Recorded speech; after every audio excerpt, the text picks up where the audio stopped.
வணக்கம் ஜோதி நண்பர்களே. 2025 சனிப்பெயர்ச்சி பலன்கள். வர மார்ச் மாதம் இறுதியில் சனிப்பெயர்ச்சியானது நடக்க இருக்கிறது. தனது சொந்த ராசியான கும்பராசியிலிருந்து சனி மீன ராசிக்கு பயிற்சியாகி 2027 வரைக்கும் அங்கே சஞ்சாரம் செய்துட்டு வருவாங்க. பொதுவாக இந்த 2025 வருடத்தை பொறுத்த வரைக்கும் பெரும்பாலான ஜோதிடர்களுடைய கருத்துக்கள் அப்படிங்கிறது கொஞ்சம் நெகட்டிவான விஷயங்களை நோக்கி தான் இருக்குது. நானும் கூட இந்த 2025 வருட பலன்களை அதெல்லாம் எப்படி என்ன அப்படிங்கிறது கொஞ்சம் தெளிவாகவே சொல்லியிருப்பேன். ஆனால் இது எல்லாத்துக்கும் பேஸாக இருக்கிறதே பார்த்திங்கன்னா இந்த சனிப்பெயர்ச்சி தான். சனியினுடைய இந்த மாற்றங்களால் தான் பலவித நெகட்டிவான விஷயங்கள் அப்படிங்கிறது செயல்பட போகுது. அதுலேயும் இந்த வருடம் குறிப்பிடத்தக்க வகையில் சனிப்பெயர்ச்சி அன்னைக்கே பார்த்திங்கன்னா இந்த வருடத்தினுடைய முதல் சூரிய கிரகணமும் ஏற்படுது. இந்த வருடம் ஏற்படக்கூடிய அந்த சூரிய கிரகணம் அப்படிங்கிறது கொஞ்சம் பவர்ஃபுல்லாக தான் இருக்கும். ஸோ முடிஞ்சால் அன்றைய தேதியில் இல்லைன்னா அன்றைய வாரம் முழுக்கவே பார்த்திங்கன்னா கர்ப்பிணி பெண்கள், அதிக அளவில் நோய்வாய்ப்பட்டிருக்கிறவங்க, தொடர்ந்து 2-3 வருடங்களுக்கு மேலாக மருந்துகளை கொண்டு இருக்கக்கூடியவங்க, உடல் பலகீனம் மிக்கவங்கலாம் பார்த்திங்கன்னா கொஞ்சம் கவனமாக இருங்க. ஏன்னா அன்றைய காலகட்டம் அப்படிங்கிறது உடல் ரீதியாகவும் மன ரீதியாகவும் கொஞ்சம் பாதிப்புகளை அது ஏற்படுத்த தான் செய்யும். முற்பகல் செய்யும் பிற்பகல் விளையும்னு சொல்கிற மாதிரி காலையில் எல்லாம் சுற்றிட்டு மத்தியானம் வந்துட்டு எனக்கு ஒன்றும் ஆளே நல்லா இருக்கல அப்படிங்கிற கேட்குற விஷயம் கிடையாது. இதெல்லாம் ரொம்பவுமே மைன்யூட்டாக நடக்கக்கூடிய விஷயங்கள். அதோடைய ரிசல்ட்டு பாதிப்புகள் அப்படிங்கிறதெல்லாம் ரொம்ப லேட்டாக தான் தெரியும். பல பிரச்சனைகள் இதனால் இப்படித்தான் நடந்திருக்கு அப்படின்னு புரிஞ்சிக்காமல் இருக்கிறதுக்கு முக்கிய காரணமே இந்த மாதிரியான விஷயங்கள் தான். எல்லோரும் என்ன நினைக்கிறாங்கன்னா அப்போதைக்கப்பே ரிசல்ட்டு கிடைச்சோன்னா அப்போ தான் அதுக்கு சம்மந்தப்பட்டது அப்படின்னு நினச்சிக்கிறது. பட் எல்லாத்துலேயுமே அது அப்படி நடக்காது. சில விஷயங்கள் உடனுக்குடனே ரிசல்ட்டு கொடுக்கும், சில விஷயங்கள் ரொம்பவுமே நாள் பட்ட பிறகு தான் பலனை கொடுக்கும். அந்த மாதிரி தான் இந்த சூரிய கிரகணம் அன்னைக்கும் கொஞ்சம் கவனமாக இருங்க. இன்னொரு விஷயம், இந்த பச்சிளம் பிள்ளைகள்லாம் இருக்காங்க அப்படின்னா கொஞ்சம் கவனமாக பார்த்துங்க. அவங்களுக்குலாம் கொஞ்சம் ஹெல்த் இஷ்யூஸ் இந்த டைமில் வர்றதுக்கான வாய்ப்புகள் இருக்குது. ஸோ இந்த சனிப்பெயர்ச்சிங்கிறது நடைபெற அன்னைக்கே பார்த்திங்கன்னா எவ்வளோ பெரிய வீரியத்தோடு செயல்படுதுன்னு பார்த்துக்கோங்க. ஜோதிடத்தை பொறுத்த வரைக்கும் இந்த கிரக பயிற்சிகள் அப்படிங்கிறது ரொம்ப ரொம்ப முக்கியம். அதுலேயும் மெயினாக பார்த்திங்கன்னா குரு பயிற்சி அண்ட் சனிப்பெயர்ச்சி அப்படிங்கிறது ரொம்ப ரொம்ப முக்கியம். ஏன்னா குரு முழு சுப கிரகமாக இருக்கிறதுனால நல்ல விஷயங்களை பற்றி தெரிஞ்சுக்கலாம். அண்ட் சனி அதுக்கு அப்படியே ஆப்போசிட். அதுவும் இல்லாமல் அதனுடைய டிரான்சிஷன் பீரியடுங்க அப்படிங்கிறதும் ஜாஸ்தி. ஆனால் அது மட்டும் இல்லை, குரு பார்வை கோடி நன்மை அப்படிங்கிற மாதிரி சனி கொடுக்க எவர் தடுப்பாருன்னு பழமொழியே இருக்குது. ஸோ சனியை பொறுத்த வரைக்கும் உன்னை கொடுக்கணும் அப்படின்னு முடிவு பண்ணிருச்சு அப்படின்னா அதை தடுக்கிறதுக்கு கடவுளாலையும் முடியாது அப்படின்னு பழமொழிகளே இருக்குது. ஸோ அப்படிப்பட்ட இந்த சனியினுடைய பெயர்ச்சி எப்படி இருக்கும் அப்படின்னு தெரிஞ்சுக்கிறதுக்காக இந்த சனிப்பெயர்ச்சி பலன்கள் அப்படிங்கிறதும் ஜோதிடத்தில் ரொம்பவுமே முக்கியமாக கருதப்படுது. அண்ட் சனியை பொறுத்த வரைக்கும் என்ன தான் இது ஒரு நெகட்டிவான விஷயங்களை கொடுத்தாலும் எப்போவுமே ஒரு கதவு அடைத்தால் இன்னொரு கதவு திறக்கும் அப்படிங்கிறது எல்லாருக்கும் தெரிஞ்ச விஷயம் தான். ஸோ முழுவதுமே நெகட்டிவான விஷயங்கள் அப்படிங்கிறது இருக்காது. நெகட்டிவ் இருந்தாலும் கூட அங்கேயும் சில பாசிட்டிவான விஷயங்கள்லாம் இருக்கும். அதனால தான் இந்த சனிப்பெயர்ச்சி பலனை எதுக்கு முக்கியமாக ஜோதிடம் பார்க்குது அப்படின்னா, நல்லது நடக்கலைனாலும் பரவாயில்ல, கெட்டது எதுவும் நடக்காமல் இருந்தால் அதுவே ஒரு பெரிய நல்ல விஷயந்தான் அப்படிங்கிறதுக்காக தான். ஸோ அப்படி இந்த மீன ராசியில் அடியெடுத்து வைக்கும் சனி உங்கள் ராசிக்கு என்ன மாதிரியான பலன்களை கொடுக்கும் அப்படிங்கிறத பற்றி தான் பார்க்க போகிறோம். தனுசு ராசி. தனுசு ராசிக்கு 2ஆம் இடத்திற்கும் 3ஆம் இடத்திற்கும் அதிபதியாக வரக்கூடிய சனி இனி உங்களுடைய ராசிக்கு 4ஆம் இடத்துல அடுத்த 2.5 வருட காலங்கள் சஞ்சரித்து வரும். இப்போ தான் தனுசு ராசிக்கு 7.5 சனிங்கிறது முடிஞ்ச மாதிரி இருக்குது. அதுக்குள்ளே இனி அர்த்தாஷ்டம சனி அப்படிங்கிறது ஆரம்பித்தாச்சு. பொதுவாக ராசிக்கு 4ஆம் இடத்துல சனி வந்தது அப்படின்னா அதை அர்த்தாஷ்டம சனி அப்படின்னு சொல்லுவோம். அதாவது ராசிக்கு 8ஆம் இடத்துல இருந்தது அப்படின்னா அது அஷ்டமச்சனி 8ஆம் இடத்துல இருக்குது அப்படின்னு அர்த்தம். அர்த்தாஷ்டமம் அப்படின்னா அதில் பாதி 4ஆம் இடத்துல சனி சஞ்சாரம் செய்கிறத அர்த்தாஷ்டமச்சனி அப்படின்னு சொல்லுவாங்க. ஸோ அஷ்டமச்சனியினுடைய தாக்கம் இந்த அர்த்தாஷ்டம சனி காலங்கள்லையும் கொஞ்சம் இருக்கும் அப்படிங்கிறது தான் சொல்ல வர்றாங்க. பட் ஜென்ரலாக தனுசு ராசியை பொறுத்த வரைக்கும் சனியானது ஒரு பாதகமான கிரகம் அப்படிங்கிறது கிடையாது. பட் சனியை பொறுத்த வரைக்கும் கர்ம பலனை கொடுக்கக்கூடியவங்க. இவங்க நல்லவங்க, கெட்டவங்க, பெரியவங்க, சின்னவங்க அப்படின்னு பாரபட்சமெல்லாம் பார்க்கக்கூடியவங்க அல்ல. என்ன செய்கிறோமோ அதற்கு உண்டான பலன்கள் அப்படிங்கிறது கட்டாயமாக கிடைத்தே தரும். அது எந்த யோகமாக இருந்தாலும் சரி, எப்பேற்பட்ட நிலைகளில் இருந்தாலும் சரி, அதில் எந்த ஒரு வித்தியாசமும் கிடையாது. அதனால தான் கர்மா காரகன் அப்படின்னு சனிக்கு பெயர் பெற்றது.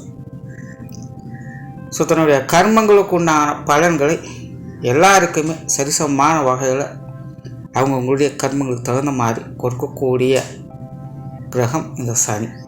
ஸோ அந்த வகையில் இந்த தனுசுக்கும் பார்த்தீங்கன்னா பாரபட்சம் இல்லாமல் செயல்படக்கூடியது தான். ஸோ அவங்களுடைய கர்ம பலனுக்கு ஏற்ப அதனுடைய பலன்கள் அப்படிங்கிறது நிச்சயமாக இருக்கும். பட் ராசியின் அடிப்படையில் தனுசுக்கு அப்படிங்கிறது பெரிய அளவில் பாதகமான விஷயங்கள் இந்த சனி பெரும்பாலும் செய்கிறது கிடையாது.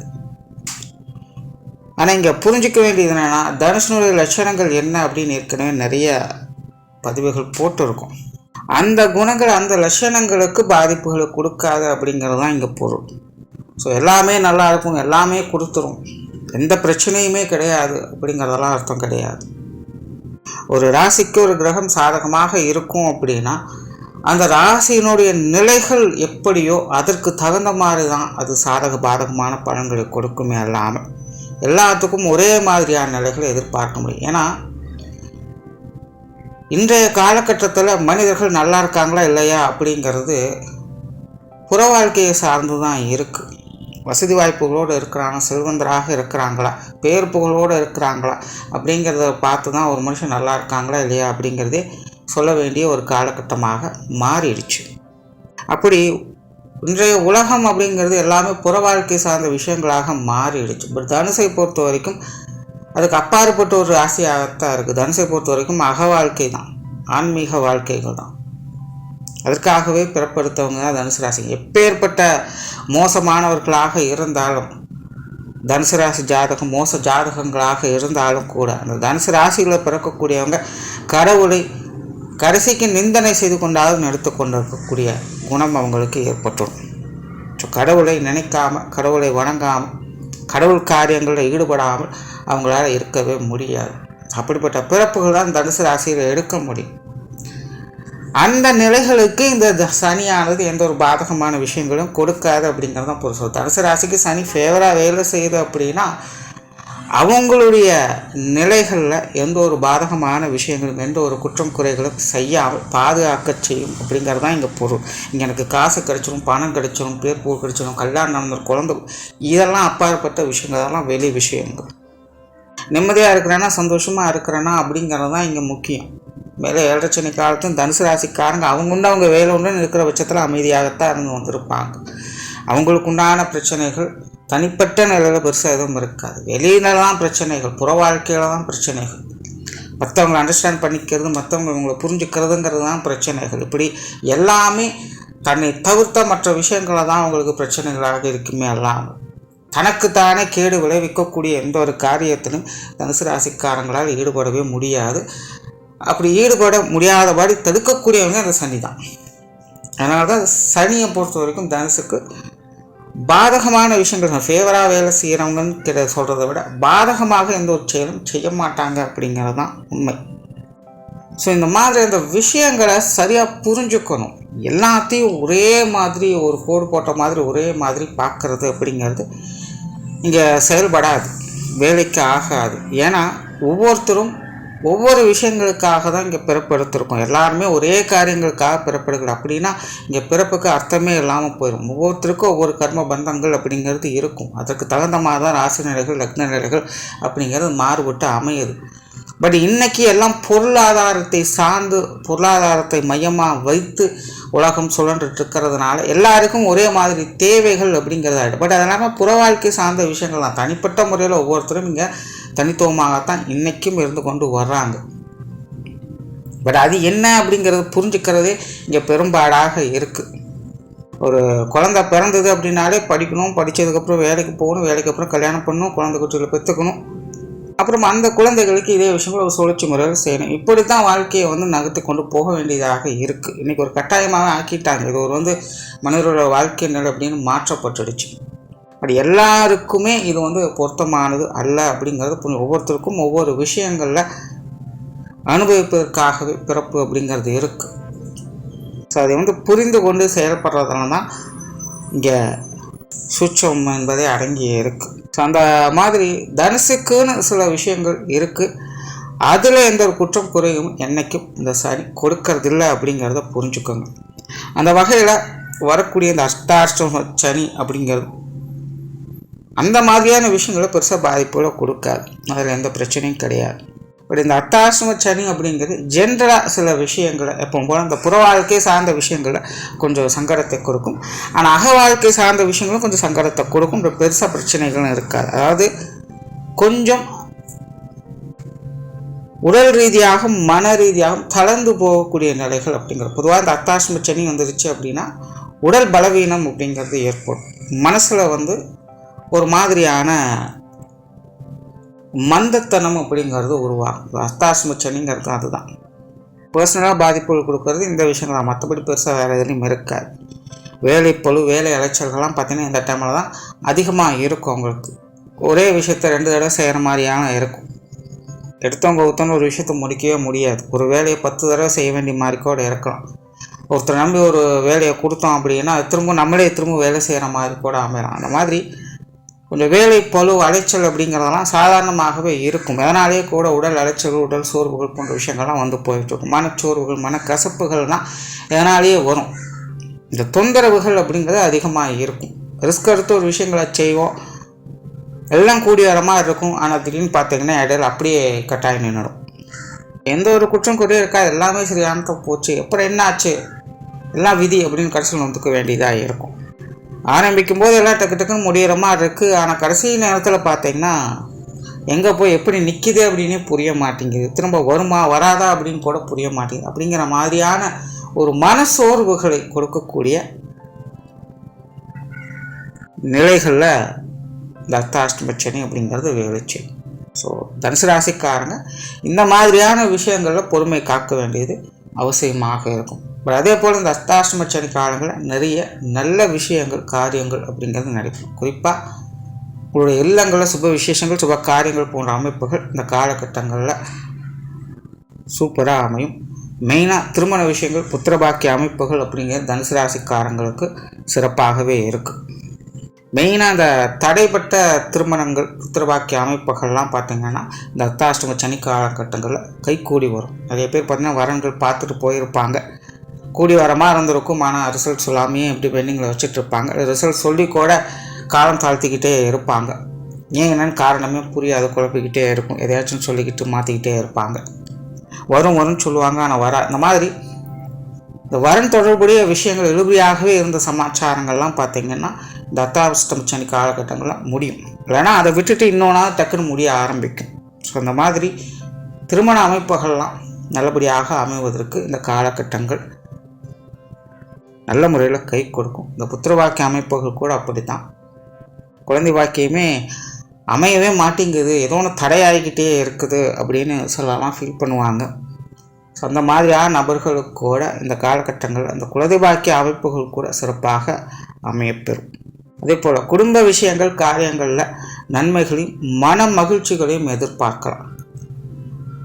ஏற்கனவே இந்த தனுசு ராசிக்காரங்க குடும்ப வாழ்க்கையில் கொஞ்சம் நெருக்கடியான சூழ்நிலைகள், எதுவுமே ஒரு திருப்தியே இல்லை. நல்ல விஷயங்கள் நல்ல காரியங்கள் நடந்தால் கூட கடமைக்காக எல்லா விஷயங்களுமே பார்க்க வேண்டியதாக இருக்கிறது தவிர மனசுக்கு திருப்தியாக எந்த ஒரு விஷயமே இல்லை அப்படிங்கிற மாதிரி இருக்கும். இந்த 7 சனி காலத்தில் இருந்ததை காட்டிலும் இப்போது தனுசு ராசிக்காரன் குடும்ப வாழ்க்கையில் கொஞ்சம் செட்டில் ஆகிட்டு தான் இருக்காங்க. அப்பப்போ இந்த மாத கிரகங்களுடைய தன்மைக்கு ஏற்ப சில விஷயங்கள் குடும்பத்துக்குள்ளே சின்ன சின்ன சங்கடங்களை கொடுத்துட்டிங்கன்னா ஜென்ரலாக குடும்ப வாழ்க்கை அப்படிங்கிறது சமாளிக்கக்கூடிய நிலைகளை தனுசு ராசிக்காரங்களுக்கு வந்துட்டு இருக்கு. இந்த அஷ்டாஷ்டம சனி காலகட்டங்களில் பார்த்தீங்கன்னா குடும்ப வாழ்க்கையில் மன மகிழ்ச்சிகளை எதிர்பார்க்க முடியும். குடும்பத்துக்குள்ள சந்தோஷத்தையும் நிம்மதியையும் எதிர்பார்க்கலாம். குடும்பத்துக்குள்ள ஒரு சுமூகமான அமைப்புகளை அது கொடுக்கும். குடும்ப உறவுகளுக்குள்ளேயே ஒற்றுமைகளை கொடுக்கும். நாரதர் கழகம் நன்மையில முடியும்னு சொல்லுவாங்க. அந்த மாதிரி குடும்பத்துக்குள்ள சின்ன சின்ன டென்ஷனை அப்பப்போ ஏற்படுத்தும். ஆனால் எல்லாமே உங்களுக்கு திருப்திகரமான விஷயங்களாக அமையப்பெறும். உங்களுக்கான மதிப்பு மரியாதைகள் இந்த காலகட்டங்களில் கூடும். ஸோ குடும்ப வாழ்க்கையில் ஒரு நிம்மதியான விஷயங்கள், ஒரு சுமூகமான அமைப்புகளை இந்த காலகட்டங்களில் பார்க்க முடியும். தொழில் வேலை உத்தியோகமாக இந்த கெரியர் பேஸ்டான விஷயங்கள்லாம் கொஞ்சம் அலைச்சல்கள் சிரமங்கள் இருக்கத்தான் செய்யும். குறிப்பாக அந்த வாடிக்கையாளர்கள் வகையிலலாம் கொஞ்சம் தொந்தரவுகள் அப்படிங்கிறது இருக்கத்தான் செய்யும். அதாவது ஒரு சரியான கமிட்மெண்ட் அப்படிங்கிறது எடுத்துக்க முடியாது. சொல்லணும் செயலொன்றுமா இருக்கும். மற்றவங்களை நம்பி எந்த ஒரு காரியத்திலும் ஈடுபட முடியாது. ஒரு விஷயத்த ஒருத்தரை நம்பி செய்ய ஆரம்பிப்போம். பட் அது பார்த்திங்கன்னா அவங்களால அதை செய்ய முடியாது. அவங்கள அதை சொல்லி தவறும் இருக்காது. அவங்க சூழ்நிலைகள் அந்த மாதிரி மாறி. ஸோ தொழில் வேலை உத்தியோகமாக ஒரு பரபரப்பான சூழ்நிலைகள் அப்படிங்கிறது இருக்காது. எல்லாத்தையுமே கட்டுக்குள்ளே வச்சுக்கலாம்.